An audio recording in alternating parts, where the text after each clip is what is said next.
Hello friends, current affairs में आपका स्वागत है। 10 अगस्त की हम देखेंगे इम्पॉर्टेंट करंट अफेयर्स। उसके पहले बोलने जाएंगे important affairs, current affairs present by study with math. आप सब्सक्राइब कर सकते हैं, हमको बेल आइकन को पुश कर सकते हैं लेटेस्ट नोटिफिकेशन के लिए। आप हमको टेलीग्राम पर भी ज्वाइन कर सकते हैं https://study with math। चलते हैं आज की क्लास की ओर। आज हमारे पास क्या इंपॉर्टेंट चीज़ें हैं जो हमने हैं देखेंगे। क्वेश्चन नंबर 1, हाल ही में किस देश के प्रधानमंत्री ने राम मंदिर बनाने की घोषणा की?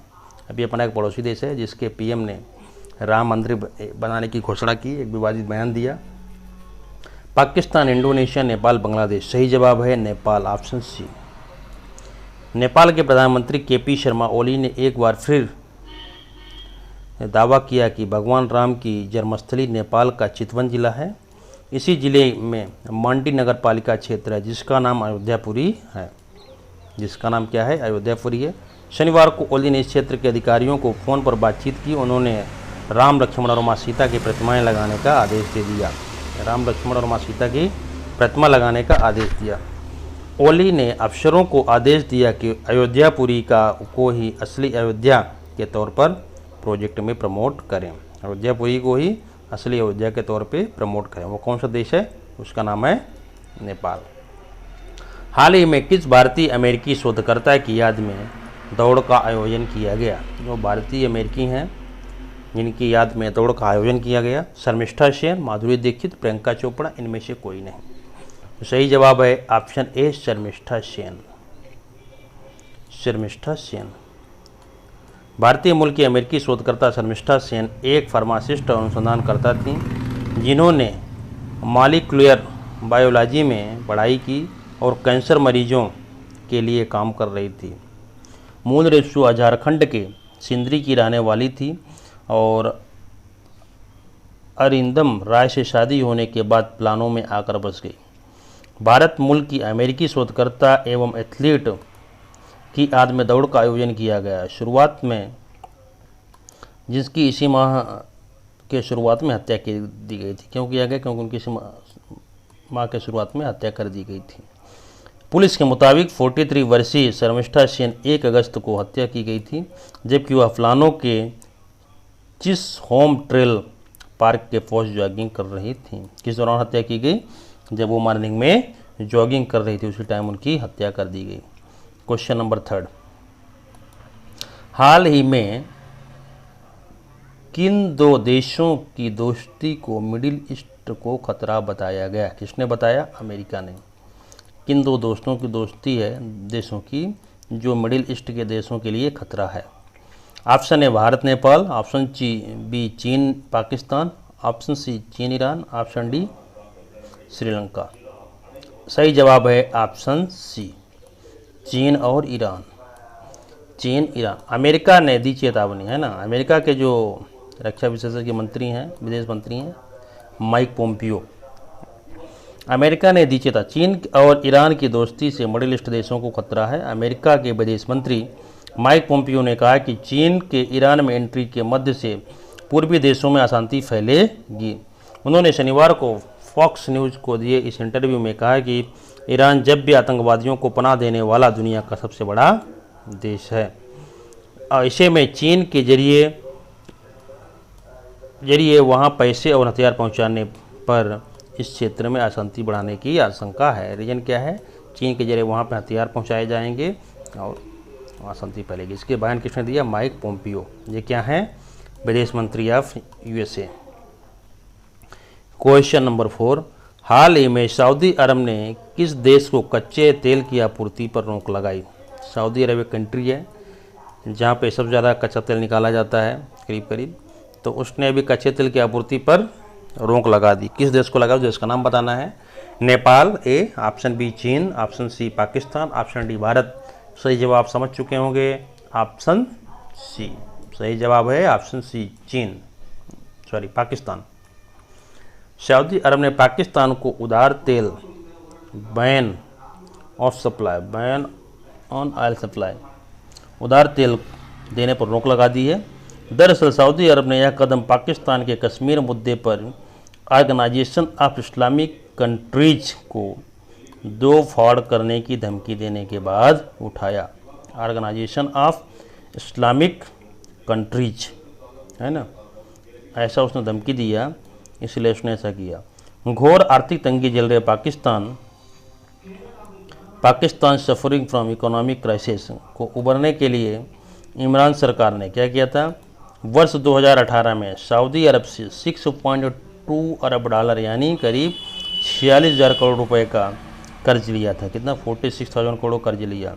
इस उधार में से 3.2 अरब डॉलर यानी करीब 24,000 करोड़ रुपए की राशि का तेल कर्ज में देने का प्रावधान किया गया था। कितना? 24,000 करोड़ रुपए का, जिसमें आयल रहेगा कितने में? 46,000 करोड़ में। तो ये जो उन दोनों के बीच में समझौता हुआ था, अभी इसका उल्लंघन करते हुए सऊदी अरब ने तेल की आपूर्ति पर रोक लगा दी। क्वेश्चन नंबर 5, ऐसा कौन सा देश है जिसने पिछले 100 दिन में एक भी कोरोना का केस नहीं मिला? हमारा पूरा दुनिया भी कोरोना से सफ़र कर रहा है। दुनिया में कैसा देश है जिसमें कोरोना का एक भी केस नहीं मिला? ए अमेरिका, बी चीन, सी न्यूजीलैंड, डी ऑस्ट्रेलिया। सही जवाब है New Zealand, option number C, New Zealand. Wellington New Zealand की एक मिसाल है जहां पिछले 100 दिन से घरेलू स्तर पर संक्रमण का एक भी मामला सामने नहीं आया। घरेलू स्तर पर उस पर फॉर्म में नहीं आया। न्यूजीलैंड ने मार्च के अंत तक सख्ती से लॉकडाउन लागू कर संक्रमण को पूरी तरह काबू कर लिया था और उस समय देश में मात्र 100 लोग संक्रमित थे। कितने थे? 100 लोग ही संक्रमित थे। देश में रविवार को घरेलू स्तर पर संक्रमण का एक भी मामला सामने नहीं आया। आज 100 जो है दिन पूरे हो चुके हैं। 100 दिन पूरे होने के बाद भी एक भी मामला नहीं आया घरेलू स्तर पर। हाल ही में किस आरोपी की न्यायिक हिरासत 27 अगस्त तक बढ़ा दी गई? ये जो घोटाले के आरोपी हैं, किसकी इनमें न्यायिक हिरासत बढ़ाई गई? Vijay Mallya, Mehul Choksi, B, C Nirav Modi, D Lalit Modi. सही जवाब है option C, Nirav Modi. London की एक अदालत ने पीएनबी पंजाब नेशनल बैंक के धोखाधड़ी मामले में वंचित भगोड़ा हीरा कारोबारी नीरव मोदी की न्यायिक हिरासत 27 अगस्त तक बढ़ा दिया। कब तक बढ़ा दिया है? 27 अगस्त तक बढ़ा दिया। उल्लेखनीय है कि मोदी ने पंजाब नेशनल बैंक के साथ करीब 2 अरब डॉलर की धोखाधड़ी को अंजाम दिया है। 2 अरब डॉलर धोखाधड़ी को अंजाम दिया। इसे लेकर भारत के विभिन्न 5 एजेंसियों ने उनके खिलाफ मामले दर्ज किए और इस मामले के लिए मोदी के सहयोगी मेहुल चोकसी को भी भारत में वांछित है।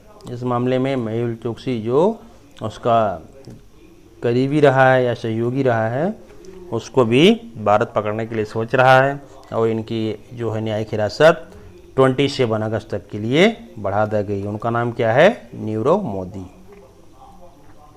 क्वेश्चन नंबर 7, हाल ही में किस ने श्रीलंका के प्रधानमंत्री पद की शपथ ली? श्रीलंका में भी प्रधानमंत्री का चुनाव हुआ, तभी वहाँ पर किसने प्रधानमंत्री पद की शपथ ली? सही जवाब इसका क्वेश्चन देखेंगे। ए सनत जयसूर्या, बी जो है सी महिंद्रा राजपक्ष, सी गोतबाया राजपक्ष और बी इनमें से कोई नहीं। यहाँ पे 3 ऑप्शन हैं, एक में से कोई नहीं है। तो सनत जयसूर्या है या नहीं? ये नहीं है। महिंद्रा राजपक्ष ये लिया या गोतबाया राजपक्ष। सही जवाब है option number C, Mahinda Rajapaksa. ठीक है, महिंद्रा राजपक्ष। श्रीलंका में महिंद्रा राजपक्ष ने आज सुबह चौथी बार, कितने टाइम बना है? 4th टाइम पीएम, चौथी बार पीएम के रूप में शपथ ग्रहण की। उनके छोटे भाई श्रीलंका के राष्ट्रपति, उनका नाम है गोतबाया राजपक्ष, ने कोलंबो के निकट केलानिया महाविराया में आयोजित समारोह में उन्हें शपथ दिलाई। कहाँ पे शपथ ली गई? केलानिया महाविराया, यहाँ पे शपथ ली गई। कैबिनेट को अन्य सदस्यों को अगले सप्ताह कैंडी में शपथ दिलाई जाएगी। अन्य सदस्यों को कहाँ शपथ दिलाई जाएगी? कैंडी में दिलाई जाएगी। महिंद्रा राजपक्ष 2006 से 2015 तक श्रीलंका के राष्ट्रपति रह चुके हैं। महिंद्रा राजपक्ष जो हैं 2006 से 2015 तक वहाँ के राष्ट्रपति भी रह चुके हैं। बुधवार को हुए आम चुनाव में उनकी पार्टी को बहुमत में से विजय मिली। बुधवार को उनके पार्टी को जो है बहुमत से विजय मिली। महिंद्रा राजपक्षे 2006 से 2015 तक वहाँ के राष्ट्रपति भी थे, अब वो प्रधानमंत्री चुने गए हैं। हाल ही में प्रधानमंत्री ने किस द्वीप समूह के 12 द्वीपों का चयन उच्च प्रभाव वाली परियोजनाओं के विस्तार के लिए किया? उस द्वीप समूह क्या है पूछ रहा, द्वीप समूह। द्वीप समूह जो हैं छोटे छोटे द्वीप हैं इंडिया में बहुत सारे, है ना, उन द्वीप समूह में किसके द्वीपों को 12 द्वीपों का चयन, है ना, कितने 12 द्वीपों का चयन उच्च प्रभावी परियोजनाओं के लिए किया? ए अंडमान निकोबार द्वीप समूह, बी लक्षद्वीप, सी दमन द्वीप, डी इनमें से कोई नहीं। तो सही जवाब है आपका ऑप्शन नंबर ए, अंडमान निकोबार द्वीप समूह।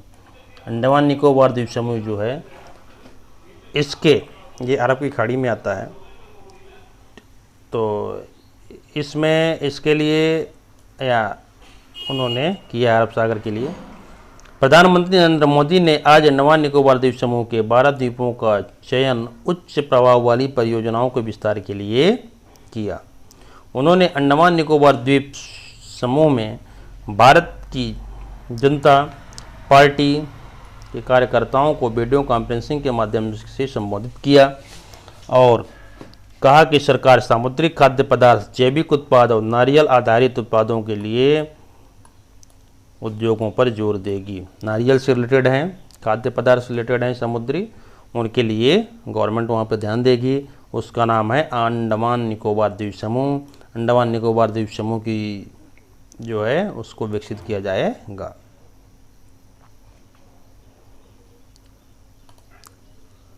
क्वेश्चन नंबर 9, राष्ट्रपति ने भारत छोड़ो आंदोलन की किस वर्षगांठ के अवसर पर देश भर के 200 स्वतंत्रता सेनानियों को सम्मानित किया? हमें उस वर्षगांठ का नंबर बताना है जिसमें राष्ट्रपति ने 200 कितने को 200 स्वतंत्रता सेनानियों को सम्मानित किया। किसके अवसर पर? भारत छोड़ो आंदोलन का जो है वर्षी पे नहीं, वर्षगांठ पे। कौन सी वर्षगांठ है उसका नाम बताना है। 78वीं वर्षगांठ, 76वीं वर्षगांठ, सी 75वीं वर्षगांठ, डी 70वीं वर्षगांठ। सही जवाब है ऑप्शन ए 78th वर्षगांठ पर जो है सम्मानित किया गया है। किनको? 200 स्वतंत्रता सेनानियों को। देख लेते हैं फैक्ट क्या हमारा है। राष्ट्रपति रामनाथ कोविंद ने भारत छोड़ो आंदोलन की 78वीं वर्षगांठ के अवसर पर देश भर के 200 स्वतंत्रता सेनानियों को सम्मानित किया। कितने? 200 को। राष्ट्रपति भवन की ओर से जारी बयान में कहा गया कि भारत छोड़ो आंदोलन की वर्षगांठ के अवसर पर प्रत्येक वर्ष राष्ट्रपति भवन में क्या होता है? प्रत्येक वर्ष राष्ट्रपति भवन में भोज का आयोजन किया जाता है। राष्ट्रपति भवन में स्वतंत्रता सेनानियों को सम्मान में भोज का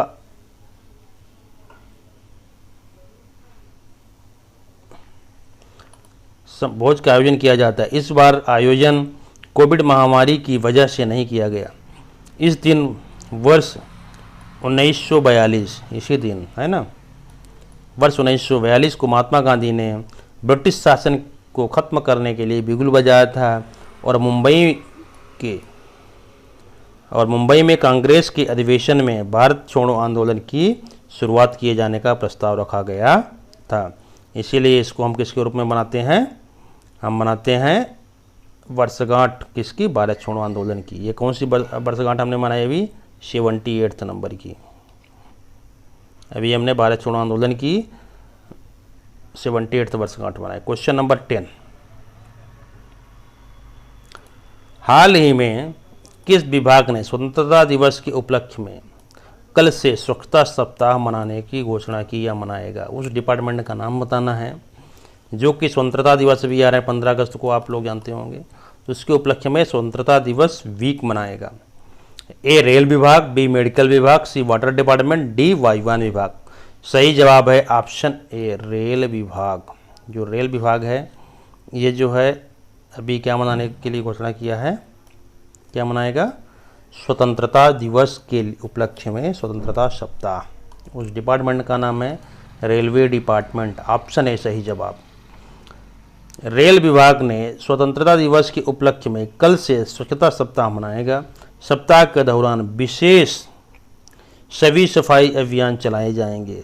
रेल लाइनों, स्टेशनों, कार्यालयों और आवासीय बस्तियों, कार्यालयों, कार्यस्थलों, स्टेशन के आसपास इलाकों को विशेष ध्यान दिया जाएगा। रेल मंत्रालय ने कहा कि रेल लाइनों पर बिखरे प्लास्टिक कचरे को विशेष तौर पर हटाया जाएगा, है ना। चूँकि रेल लाइनों पर यात्री रेलगाड़ियों की संख्या कम है, इसलिए इस समय इसका उपयोग लाइनों को साफ करने के लिए किया जाएगा। अभी कोविड के चलते जो है ट्रेनों की आवाजाही कम है, इसलिए इसका उपयोग किया जाएगा रेल लाइनों को क्लियर करने के लिए। इसलिए रेलवे सप्ताह के दिवस के रूप में इसको मनाया जाएगा।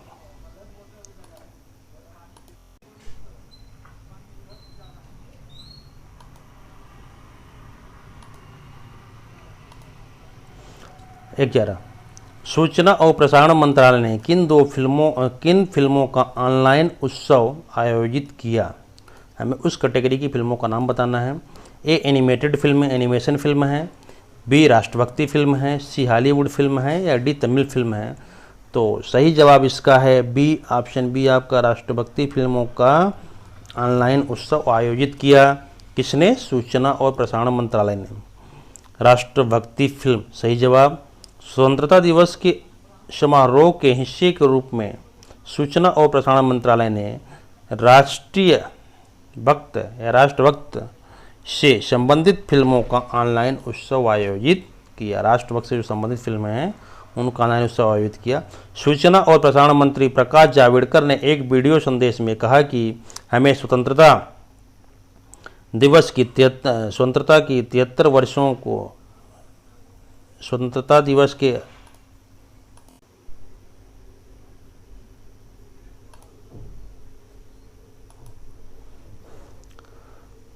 73 वर्षों को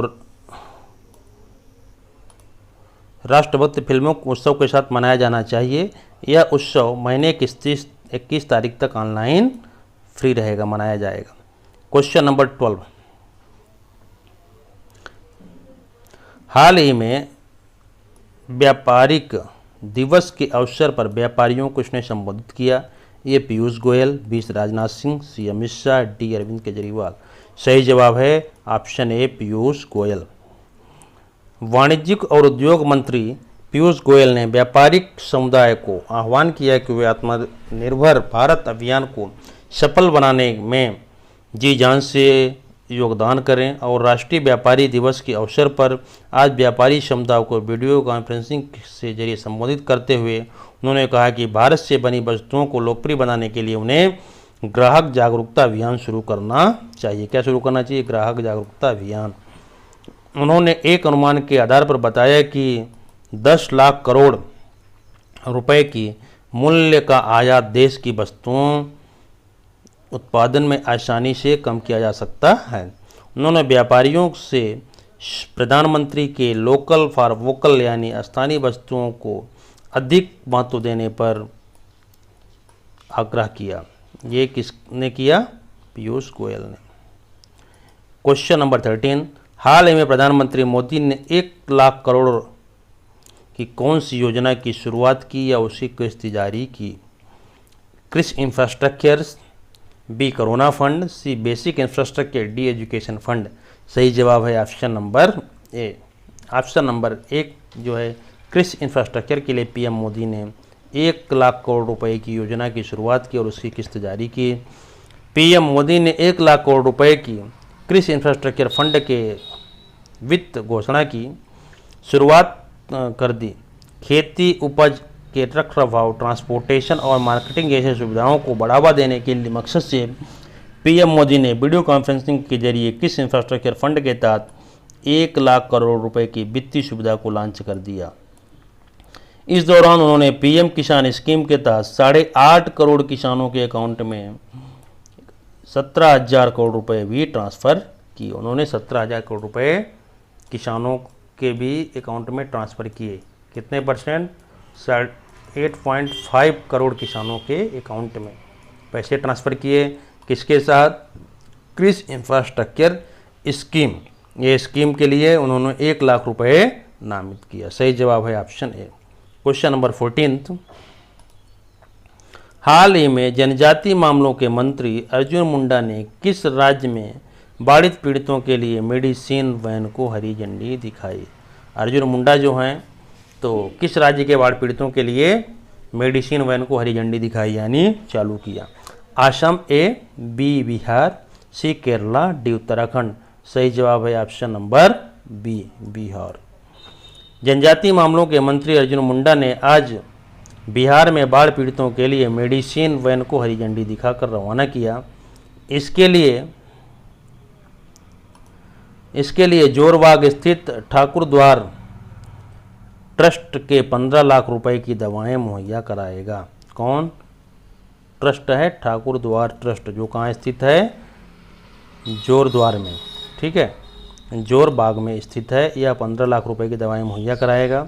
बाढ़ पीड़ितों की सहायता के लिए करीब 2000 स्वैच्छिक कार्यकर्ता काम कर रहे हैं। कितने? 2000 स्वैच्छिक कार्यकर्ता बाढ़ पीड़ितों के लिए काम कर रहे हैं। तो किस राज्य में? बिहार राज्य में। चलिए आज का सवाल, इसका जवाब आपको कमेंट में देना। आज का सवाल है, हाल ही में डिफेंस मिनिस्ट्री ने कम से कम कितनी वस्तुओं के आयात पर प्रतिबंध लगाने की घोषणा की? डिफेंस मिनिस्ट्री, जिसके डिफेंस मिनिस्टर हमारे हैं, उनका नाम क्या है? आप लोग जानते होंगे, राजनाथ सिंह। उन्होंने कुछ वस्तुओं के आयात पर प्रतिबंध लगाने की घोषणा की, जो वस्तुएं डिफेंस से रिलेटेड हैं। 101 वस्तुएं, 181 वस्तुएं, 107 वस्तुएं, 201 वस्तुएं। फ्रेंड्स, इसका जवाब आपको कमेंट्स में देना है। बेस्ट कमेंट्स को हम शामिल करेंगे। Thank you.